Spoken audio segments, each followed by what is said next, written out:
Kita mau siapkan hati kita, biar setiap firman yang disampaikan boleh menuntun, boleh menjadi pelita bagi kehidupan kita. Karena kita percaya kita punya Tuhan yang benar. Janjinya itu ya dan amin dalam hidup kita.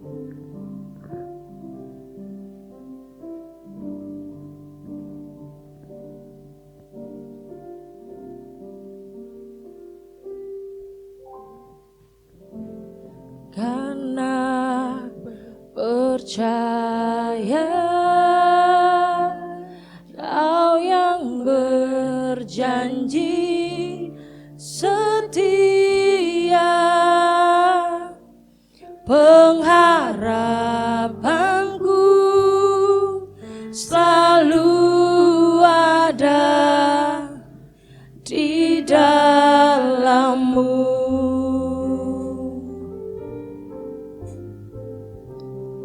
Ku tidak akan menyerah meski dalam kesesakan. Seluruh hidupku dalam genggaman-Mu.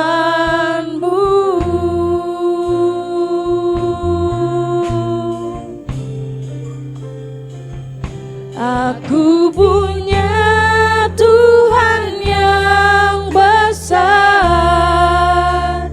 yang telah berjanji dan sanggup menggenapi. Imanku bersepakat percaya kuasa-Nya. Ku terima sekarang kemenangan dari-Mu. Kami mau hidup karena kami percaya Tuhan. Ku hidup karena percaya Kau yang berjanji setia, pengharapanku selalu ada di dalam-Mu. Dan kami tidak akan pernah menyerah, Yesus. Ku tidak akan menyerah meski dalam kesesakan. Seluruh hidupku dalam genggaman-Mu. Karena kami punya Tuhan yang besar. Aku punya Tuhan yang besar, yang telah berjanji dan sanggup menggenapi. Imanku bersepakat percaya kuasa-Nya. Ku terima sekarang kemenangan. Aku punya Tuhan. Mari Bapak Ibu saya undang untuk berdiri. Yang telah berjanji dan sanggup menggenapi. Imanku bersepakat percaya kuasa-Nya. Saya mau terima kemenangan dari-Mu Tuhan. Kemenangan dari-Mu. Ku terima sekarang kemenangan dari-Mu.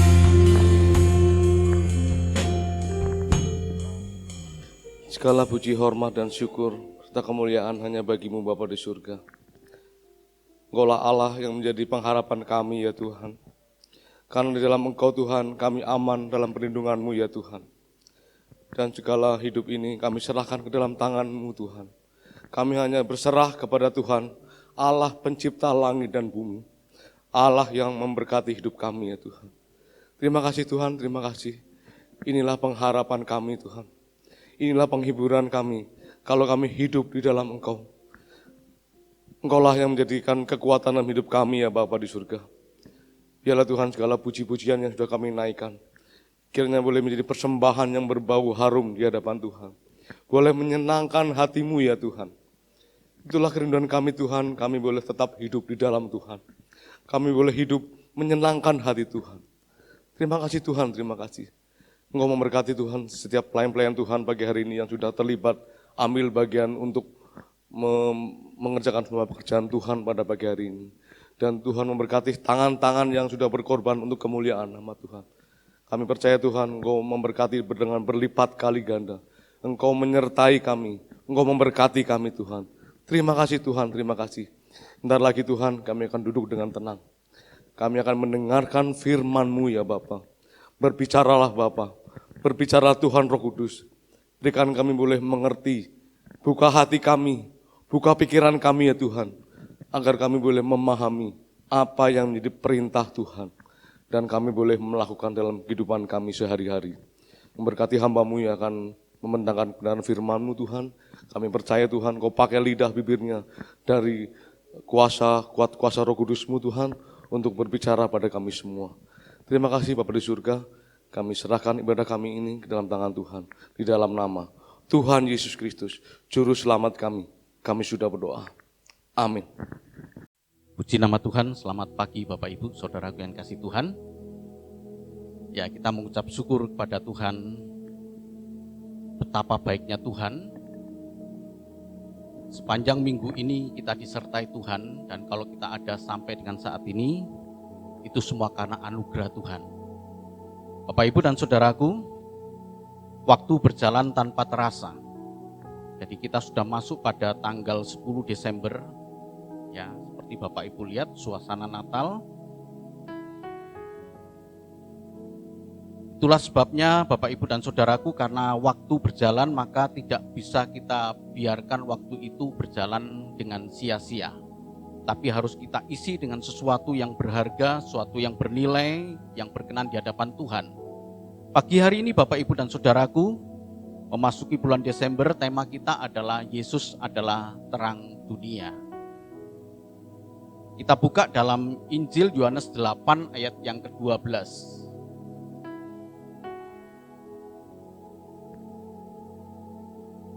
Injil Yohanes pasal 8 ayat yang ke-12.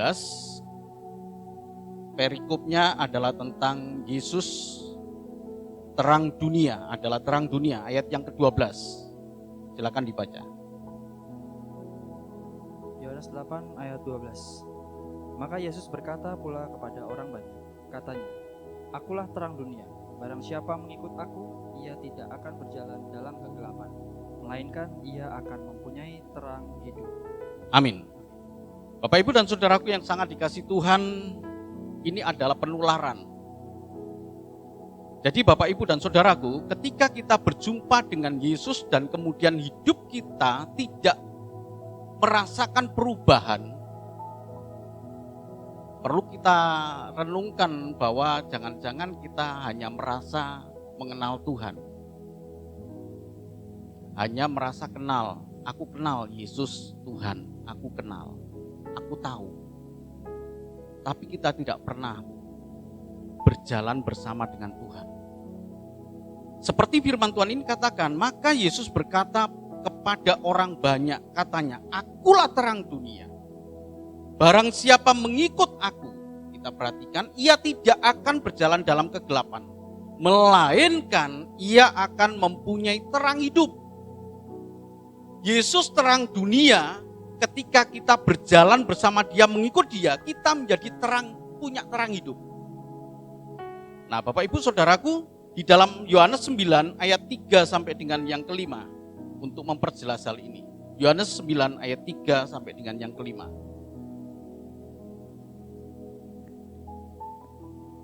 Yohanes 9 ayat 3 sampai dengan 5. Jawab Yesus, bukan dia dan bukan juga orang tuanya, tetapi karena pekerjaan-pekerjaan Allah harus dinyatakan di dalam dia. Kita harus mengerjakan pekerjaan dia yang mengutus aku. selama masih siang akan datang malam, di mana tidak ada seorang pun yang dapat bekerja. Selama aku di dalam dunia, akulah terang dunia. Selama aku di dalam dunia, akulah terang dunia. Selama aku di dalam dunia, akulah terang dunia. Nah, ini punya keterbatasan waktu Bapak Ibu ya. Berbeda dengan Yohanes 8 ayat yang ke-12. Yohanes 8 ayat yang ke-12 itu dalam gaya bahasanya itu gaya bahasa imperatif, yaitu terus-menerus. Sementara di dalam Yohanes 9 ayat 3 sampai dengan yang kelima, ayat yang kelima terutama, selama aku di dalam dunia, akulah terang dunia. Jadi perlu Bapak Ibu ketahui antara Yohanes 8 ayat 12 dengan Yohanes 9 ayat yang kelima itu berbeda dari sisi waktunya.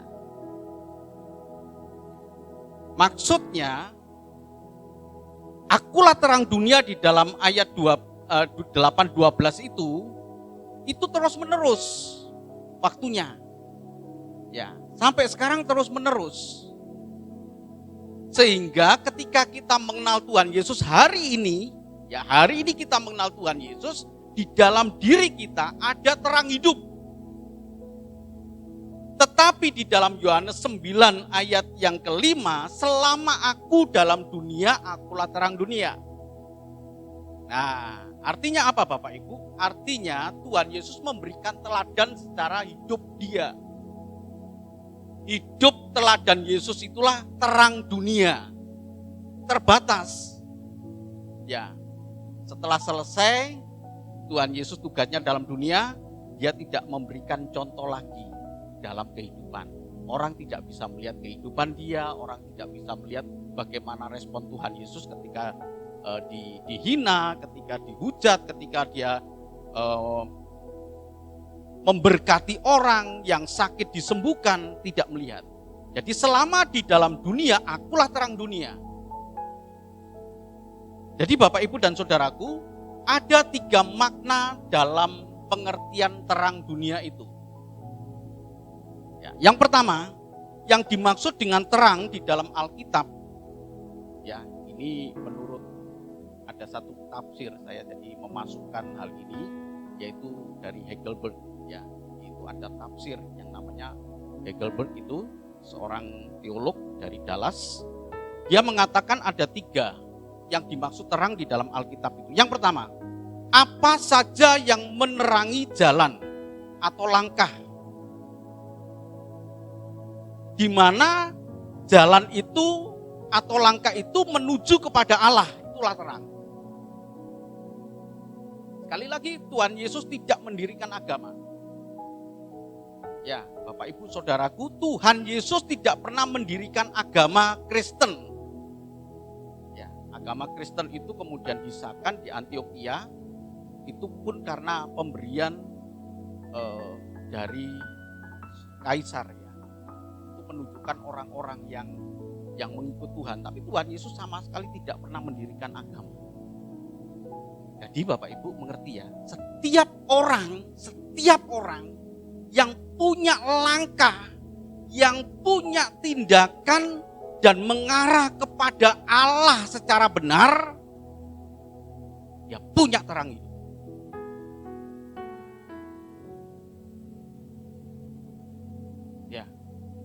Dia punya terang hidup. Jadi ada keselamatan di luar Kristen, tapi tidak ada keselamatan di luar Kristus. Siapapun.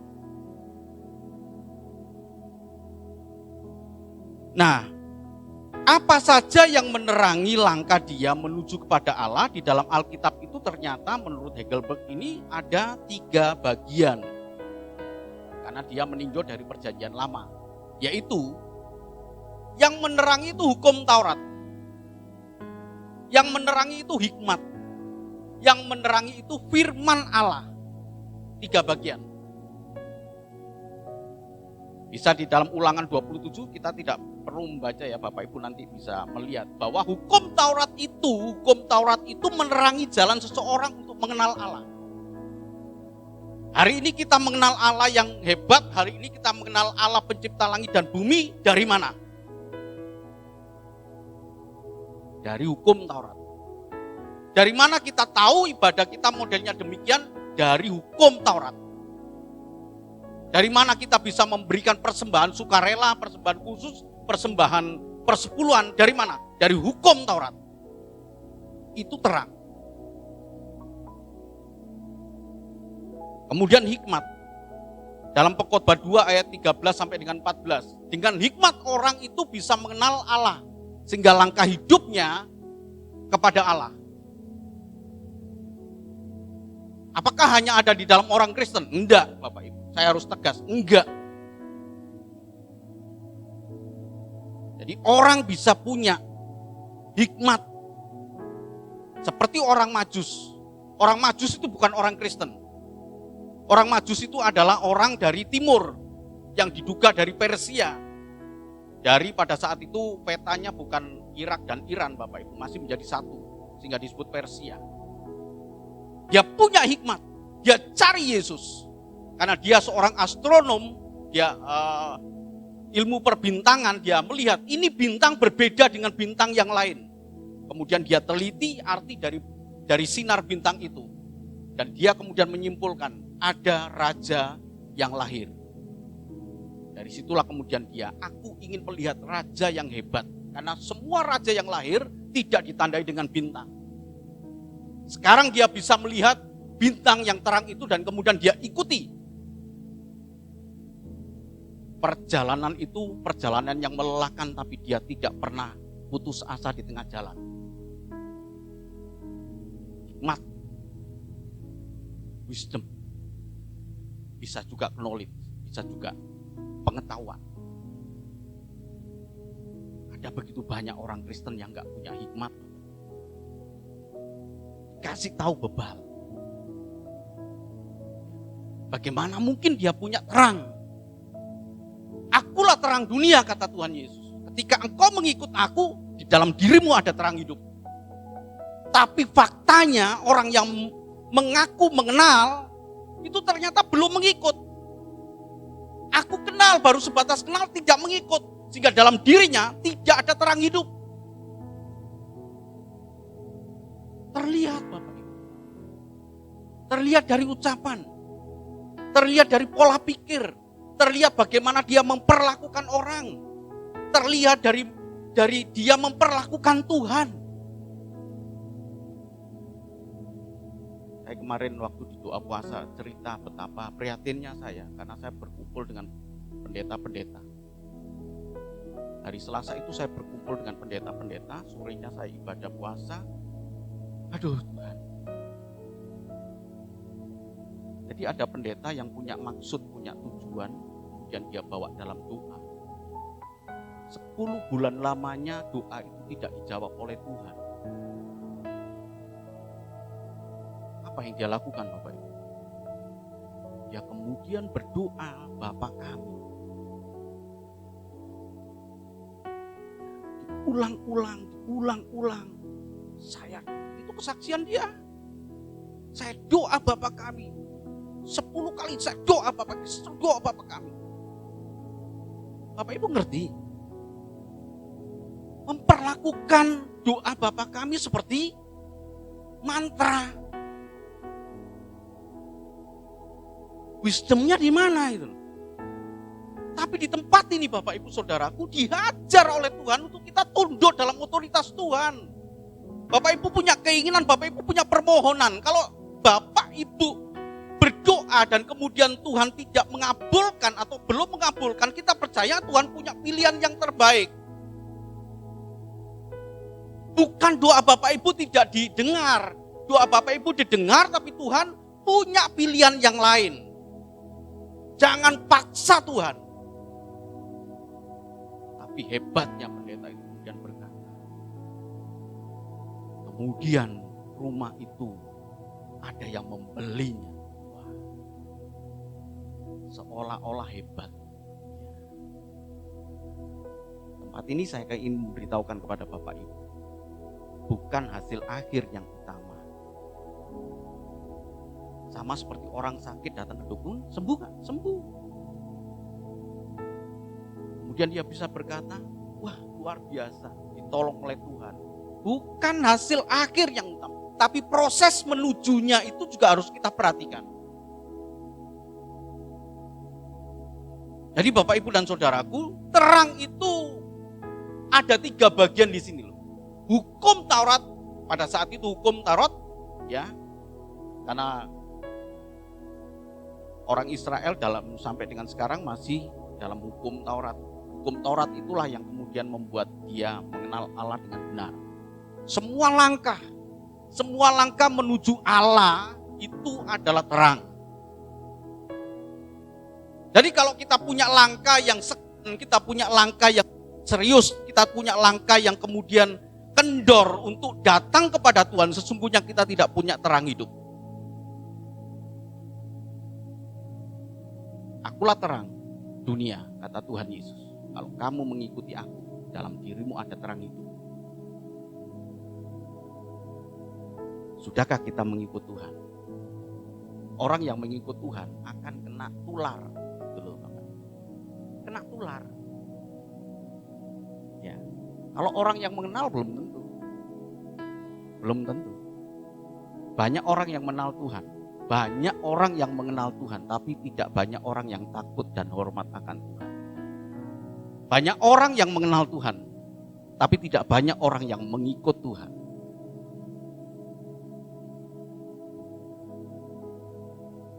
Hikmat. Perhatikan Bapak Ibu, hikmat. Hikmat itu menahan, seperti saringan dalam hidup kita. Saya berkata harus olah dulu dengan hikmat. Saya melihat harus olah dulu dengan hikmat. Pantas enggak saya melihat itu? Ingat ya kisah mengenai Daud ya. Ya. Sementara pasukannya sedang berjuang mati-matian untuk bertempur, Daud ada di rumah. Dan kemudian naik ke soto, maksudnya naik ke balkon gitu ya. Rumah itu kemudian dia melihat. Hikmat dia bocor. Hikmat dia tidak ada saringan. Menikmati Batseba yang sedang mandi dan kemudian mengingini dia. Kemudian muncul yang jahat. Dia bersinar dengan dia dan kemudian tahu bahwa Batseba ini kemudian hamil, dia tahu itu. Dia punya niat jahat untuk membunuh suaminya. Kenapa? Dimulai dari hikmat. Banyak perkara-perkara kecil yang semestinya tidak menjadi besar, ya, dan akhirnya menjadi masalah yang besar itu karena ketidakpunyaan hikmat. Dia tidak punya terang hidup. Bapak Ibu Saudaraku yang sangat dikasihi Tuhan, hari ini kita belajar mengenai akulah terang hidup. Begitu kata Tuhan Yesus. Firman Tuhan itu adalah pelita bagi kakiku dan terang bagi jalan. Ini terang. Ya. Mazmur 119 ayat 105. Firman-Mu adalah pelita bagi kami dan terang bagi jalan. Ya. Ketika langkah kita diterangi oleh firman Tuhan, kita tahu mana yang baik, mana yang jahat, kita tahu mana yang berkenan, mana yang tidak, kita tahu mana yang sempurna, mana yang tidak. Kita tahu itu semua dari firman Tuhan dan kemudian kita lakukan itu. Dalam diri kita ada terang hidup. Karena firman Tuhan.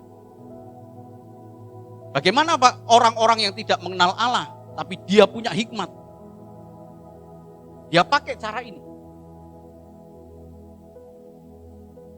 Jadi Bapak Ibu dan Saudaraku yang kasih Tuhan, itulah yang dimaksud oleh Tuhan Yesus, akulah terang hidup.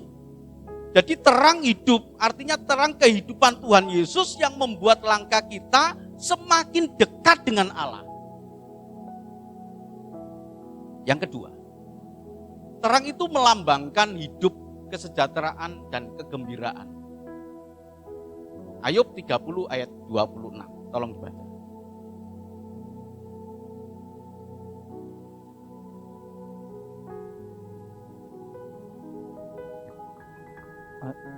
Ayub 30 ayat 26. Tetapi ketika aku mengharapkan yang baik, maka kejahatanlah yang datang. Ketika aku menantikan terang, maka kegelapanlah yang datang. Ya, Di sini yang dimaksud terang adalah kehidupan, bukan kematian. Ya, kehidupan. Bukan kegelapan. Yang dimaksud terang di sini adalah kesejahteraan, bukan penderitaan. Sementara Ayub di dalam Ayub 30 ini dikatakan ayat yang ke-26 ya. Tetapi ketika aku mengharapkan yang baik, aku mengharapkan yang terang, maka kejahatanlah yang datang, bukan yang baik. Ketika aku menantikan terang, ini melambangkan dari kata yang pertama tadi, ketika aku menantikan yang baik, ketika aku menantikan terang, maka kegelapanlah yang datang. Jadi terang yang dimaksud di sini adalah sesuatu yang baik. Kehidupan, kesejahteraan, kenyamanan, kenikmatan, kegembiraan, sukacita, hidup. Hidup itu begini Bapak Ibu, hidup itu bukan secara hurufiah dilawankan dengan mati ya. Ya. Kalau kita punya gairah, kita punya semangat, ini orang itu hidup. Tapi kalau orang letih lesu, orang nggak punya semangat, orang nggak punya gairah, orang akan melihat ini seperti orang mati gitu. Jadi kita punya terang ya, ketika kita menjalankan kehidupan ini dengan penuh kegembiraan, Bapak. Amin. Kita punya terang ya, kita dikatakan punya terang ketika hidup kita itu penuh dengan sukacita.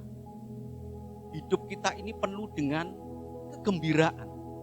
Hidup kita ini penuh dengan kesejahteraan.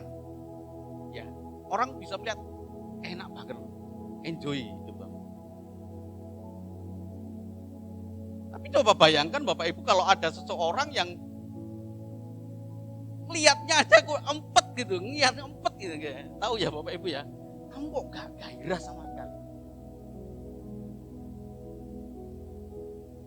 Ayub mengharapkan sesuatu yang baik, tapi kejahatanlah yang datang.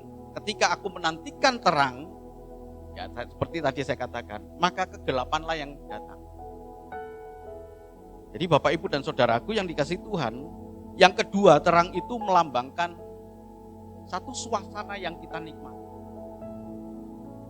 Ya saya bersyukur kepada Tuhan, Bapak Ibu ya yang ada di tempat ini sudah menunjukkan bagaimana hidup yang penuh dengan terang. Tidak loyo, tidak patah semangat, tapi terang. Ya. Karena itu, dampak dari Yesus yang terang dunia ada dalam hidup kita.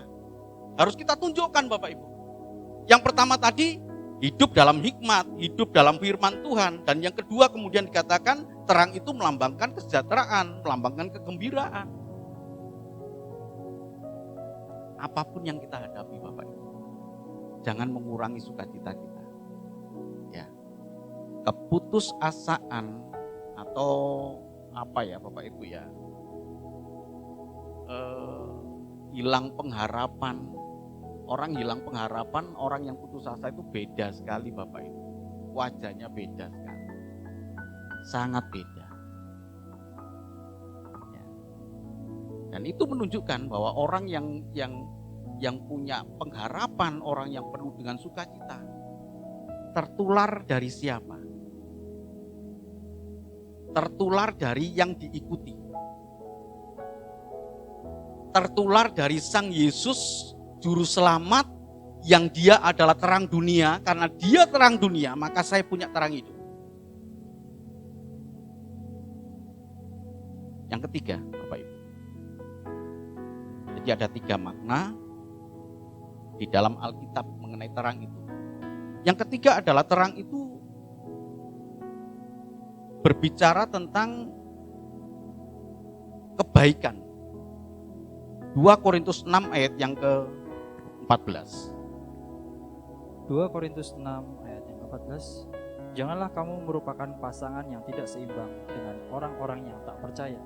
Sebab persamaan apakah terdapat antara kebenaran dan kedurhakaan? Atau bagaimanakah terang dapat bersatu dengan gelap? Amin. Di dalam 2 Korintus 6 ayat yang ke-14 ini dikatakan, janganlah kamu merupakan pasangan yang tidak seimbang dengan orang-orang yang tidak percaya. Saya perlu menjelaskan ini tidak secara khusus ayat ini muncul hanya untuk orang yang pacaran Bapak Ibu. Bukan ya. Justru ayat ini muncul dan kemudian itu kan kemudian digeser oleh banyak pengkhotbah untuk menyatakan ketika ada orang pacaran antara orang Kristen dengan orang yang bukan Kristen, ya, kemudian itu dikatakan antara terang dengan gelap. Ini sebenarnya tentang kehidupan orang Kristen yang sinkritisme, yang menggabungkan Bapak Ibu antara Allah dalam diri dia dan kemudian dengan berhala yang ada dalam diri dia.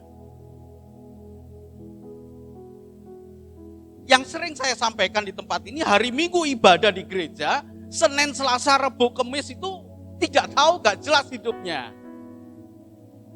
Itu loh Bapak Ibu maksudnya. Jadi bukan mengenai orang pasangan kawin mengawinkan. Ya itu pengembangan saja, pengembangan dari pandai-pandainya pengkhotbah menyatakan hal itu ya. Tapi sebenarnya tentang hal ini, yaitu tentang janganlah kamu merupakan pasangan yang tidak seimbang dengan orang-orang yang tidak percaya, sebab persamaan apakah terdapat antara kebenaran dengan kedurhakaan, atau bagaimana terang dapat bersatu dengan gelap. Ayat 15 kemudian berkata begini, persamaan apakah yang terdapat antara Kristus dengan Belial? Belial ini seperti Baal di zaman Perjanjian Baru. Wah, kena ini ya. Artinya gini Bapak Ibu. Ada orang Kristen yang masih percaya bahwa berkat itu bisa dari hal-hal yang mistis. Dari hal-hal yang mistis Bapak Ibu. Pasang sesuatu di rumah dia supaya dagangannya laku. Ya, pasang apa ya Bapak Ibu? Maaf ya, tapi ini teguran kalau Bapak Ibu. Percayalah kepada Tuhan satu-satunya sumber kehidupan. Ada itu. Supaya apa sih? Supaya berkatkan naik. Supaya pedagang naik. Kalau nggak ada itu gimana? Minggu ke gereja. Ada juga yang punya banyak pemikiran, oh ini karena rumahmu ini nggak feng shui. Kemudian dirubah. Istri saya pernah bekerja di satu perusahaan Bapak Ibu, sampai meja geser gini aja nggak boleh. Serius. Sampai kemudian diblok, nggak boleh, nggak menguntungkan. Tempat ini nggak baik ini, udah digeser-geser. Waduh, sama istri saya karena kerja di situ dan dia takluk di dalam pemerintahan, maksudnya di dalam perusahaan itu yang dia nggak bisa apa-apa.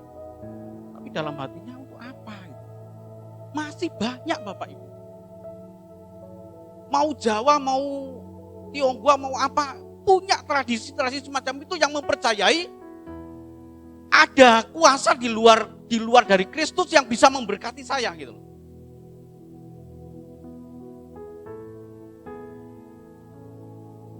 Ya. Ini persamaan. Persamaan apakah yang bisa dipakai untuk hal itu antara Kristus dengan Belial?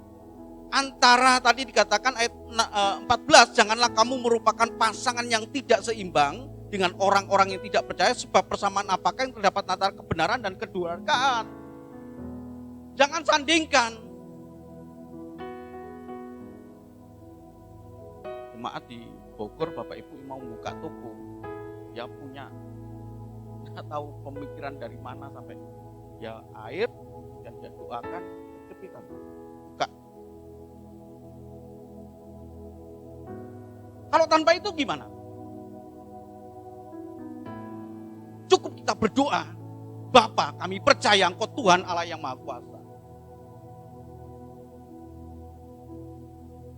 Jadi terang ini berbicara tentang satu perbandingan antara kebaikan dengan kejahatan, antara terang dengan kegelapan yang terus-menerus bekerja dalam kehidupan kita ini. Jadi terang dimaksud di sini adalah kepatuhan kita kepada Allah, sumber kehidupan kita.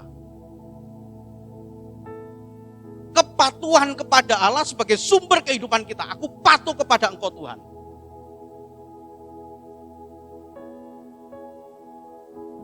Tidak perlu Bapak Ibu kita jadikan doa itu mantra. Mau buka toko juga demikian. Cukup berdoalah dengan otoritas Tuhan, kerendahan hati kita. Tidak usah kemudian kita berkata kemudian pakai apa ya, sampai 5 kali, 10 kali seolah-olah itu sebagai mantra gitu. Saat itulah kita menyandingkan Kristus dengan Belial. Jadi Bapak Ibu dan Saudaraku, perkataan Tuhan Yesus, akulah terang dunia. Kita kembali ke yang pertama tadi ya. Jadi kita kembali kepada yang pertama, apa saja yang menerangi langkah atau jalan seseorang sehingga menuju kepada Allah yang benar. Jadi kalau ada misalkan Bapak Ibu gini ya, ini agak sedikit ekstrim, tapi Bapak Ibu saya yakin punya wisdom, punya kebijakan, punya. Kalau ada seseorang yang beragama lain, anggap aja Hindu atau apa gitu ya, yang dimana dia berbuat kebajikan, dimana dia bisa berbuat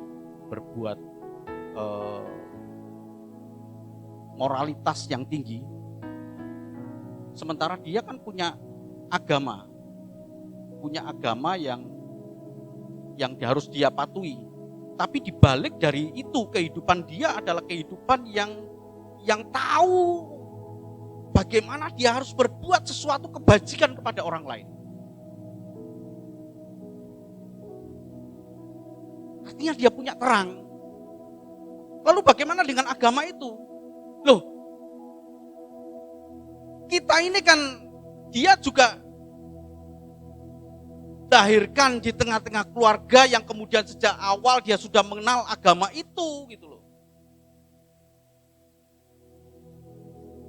Jadi ada satu sisi yang berbeda, tapi kita melihat dia punya langkah, dia punya jalan bagaimana dia menuju kepada Allah dengan baik.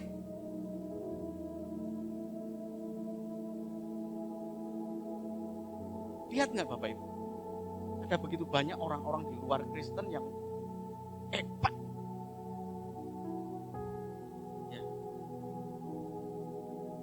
Ketika ada kesusahan, ketika ada penderitaan orang lain, orang itu tidak segan-segan kemudian menolong dengan ketulusan hati. Saya pernah bersaksi di tempat ini, bagaimana ketika kami ya rumah di Bogor, kemudian kami bersihkan. Saya tahu ada orang itu setiap kali saya datang ya, dia berjalan dari jalan itu, kemudian dia pakai sapu sama pakai sekop itu, dia cari sampah-sampah yang membuat lingkungan kotor. Ketika dia melihat saya sedang bersih-bersih, bisa nggak saya bantu Pak? Oh silakan. Saya pikir dia cari uang. Tapi ketika saya beri uang, satu kata yang membuat hati saya seperti tertusuk. Maaf Pak, jangan rusak ketulusan saya dengan uang.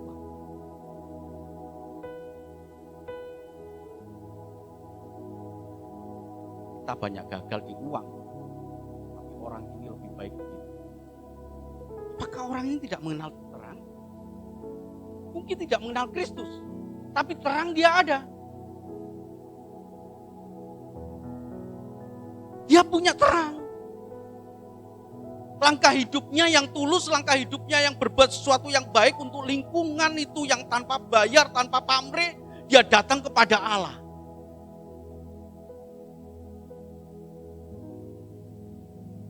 Jadi terang yang di sini Bapak Ibu, kata Tuhan Yesus, sebagai terang jalan hidup yang tadi.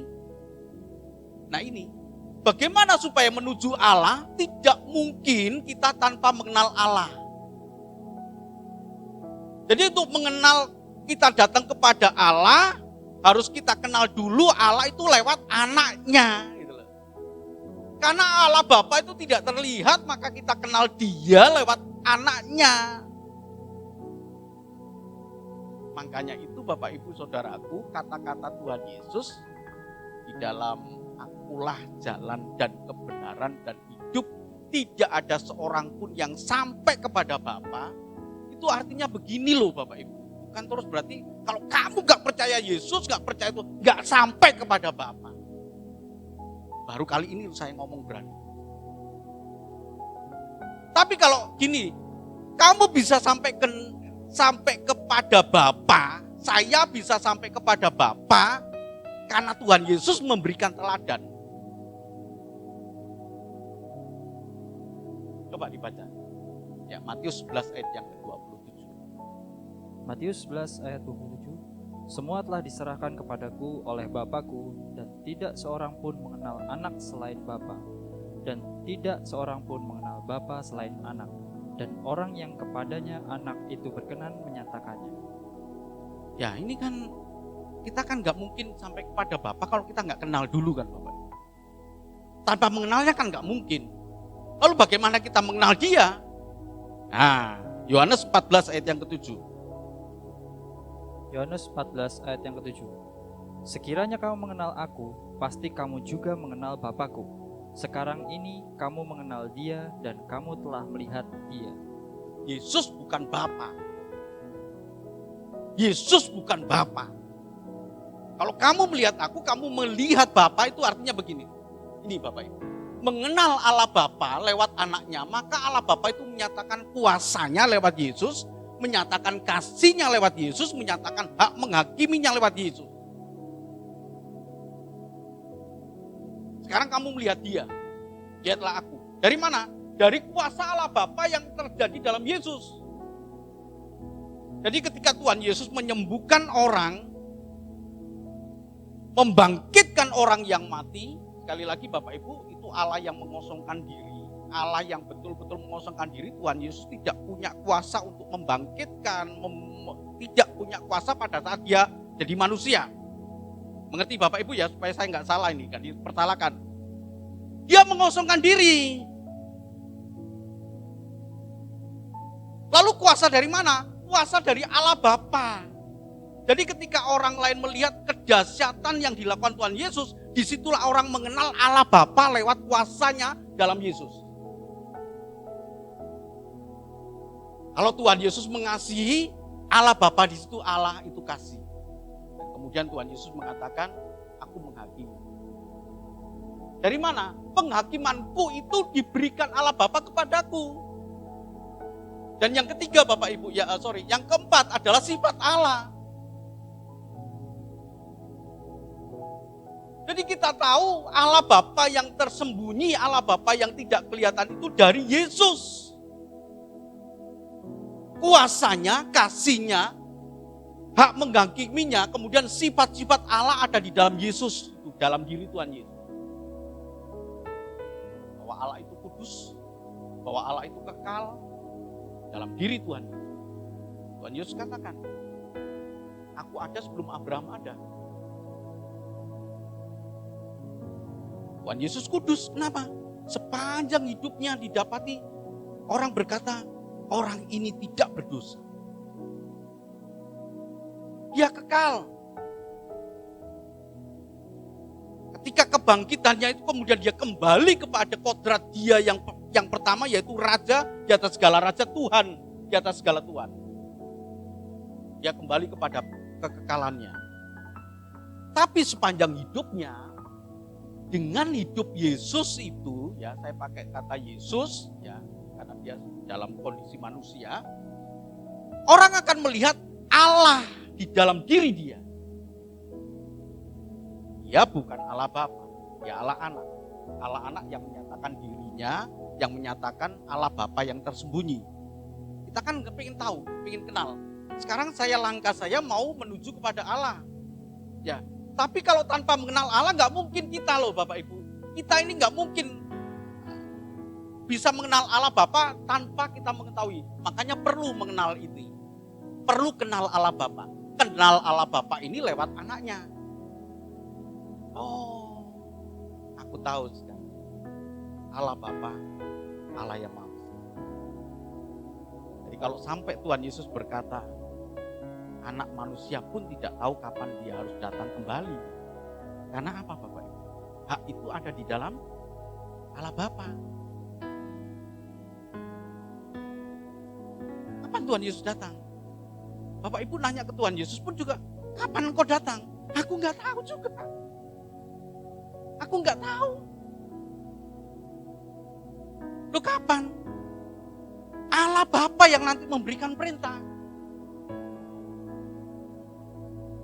Dari situlah kita bisa melihat kuasa Allah Bapa. Kita punya Allah Bapa yang Maha Kuasa. Allah Bapa kemudian memberikan perintah, ini anakku. Karena Allah Bapa memberikan perintah, ini anakku kepada Tuhan Yesus, maka kita menyembah Dia.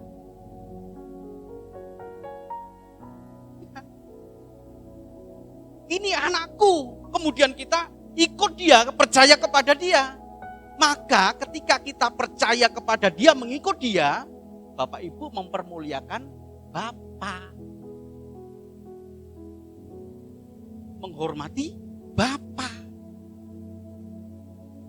Nah, inilah terang itu Bapak Ibu. Jadi akulah terang dunia. Artinya Tuhan Yesus akan membawa dunia yang gelap ini mengenal Allah Bapa. Amin Bapak Ibu.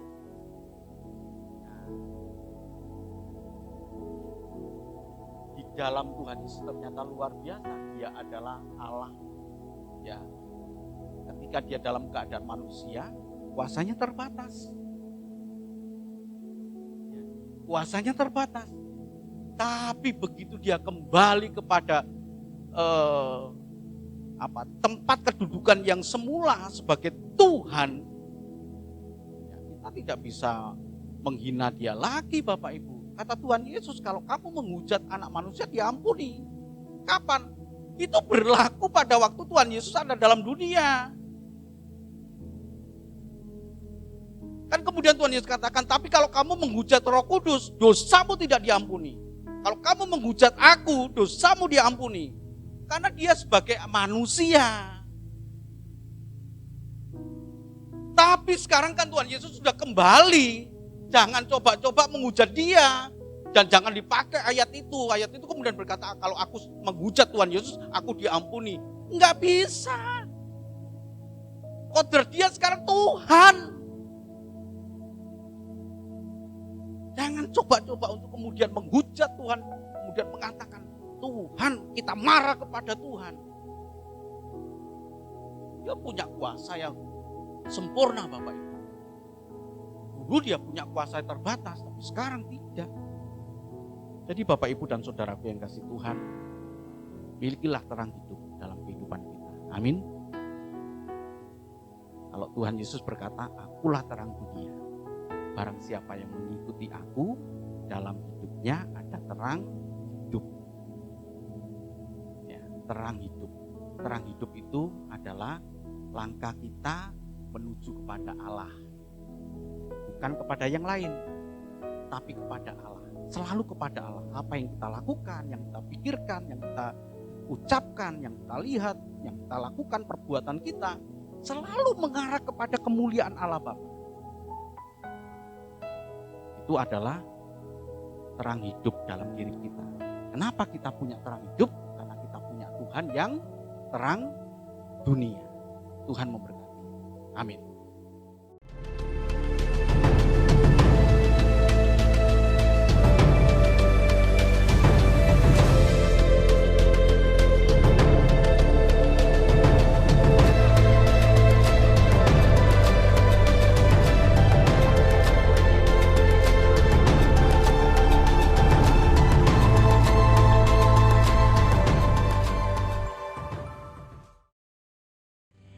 Kami memuji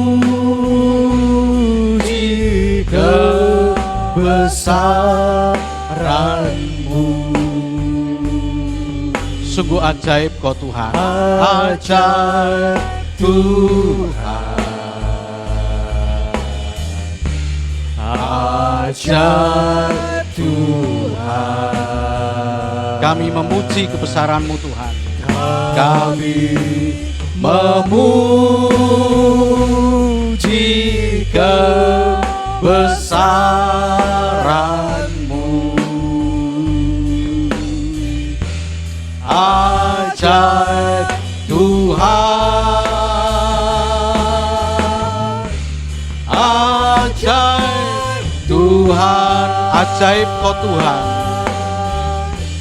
ajaib Tuhan,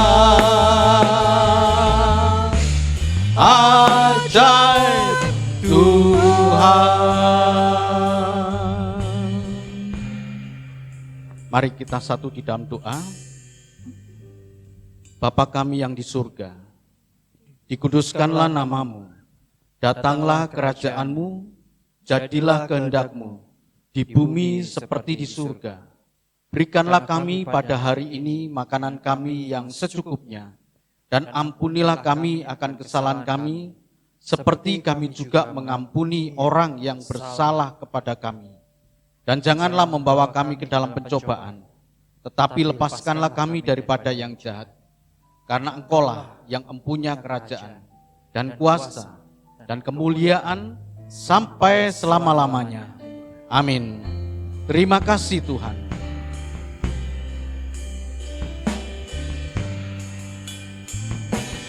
Terima kasih Tuhan. Terima kasih Tuhan. Dalam nama Yesus. Terima kasih Tuhan. Haleluya. Bapa, kami sungguh bersyukur pada saat ini Tuhan. Engkau berikan kesempatan kami untuk beribadah, untuk menaikkan pujian hormat bagi Engkau Tuhan, dan mendengarkan kebenaran firman Tuhan. Saatnya ya Bapa, Engkau urapi kami dengan kuasa Roh Kudus-Mu Tuhan, sehingga kami menjadi pelaku akan kebenaran firman Tuhan. Terima kasih Tuhan, terima kasih. Engkau memberkati hamba-hamba-Mu yang melayani dengan kemurahan kasih-Mu Tuhan, dalam segala kehidupannya, pekerjaannya, Engkau memberkati Tuhan. Demikian juga dengan persembahan yang sebentar akan kami berikan dengan penuh sukacita. Engkau memberkati tangan-tangan yang telah memberikan persembahan dengan penuh sukacita, dengan berkat perlindungan kasih-Mu Tuhan. Terima kasih Tuhan, sebentar kami akan meninggalkan tempat ini, kami pulang di dalam damai sejahtera Tuhan. Bapak, Ibu, Saudaraku yang sangat dikasihi Tuhan, terimalah berkat dan anugerah dari Allah Bapa di surga. Kasih dan cinta Tuhan kita Yesus Kristus, anak yang tunggal, dan penghiburan kekuatan dari kuasa Roh Kudus menyertai kita. Mulai saat ini, esok, bahkan sampai Maranatha Tuhan Yesus datang menjemput kita. Hamba berdoa ya Bapa, kiranya Engkau memberkati dalam usaha pekerjaannya anak-anak-Mu ini Tuhan. Dalam rumah tangganya Engkau berkati Tuhan.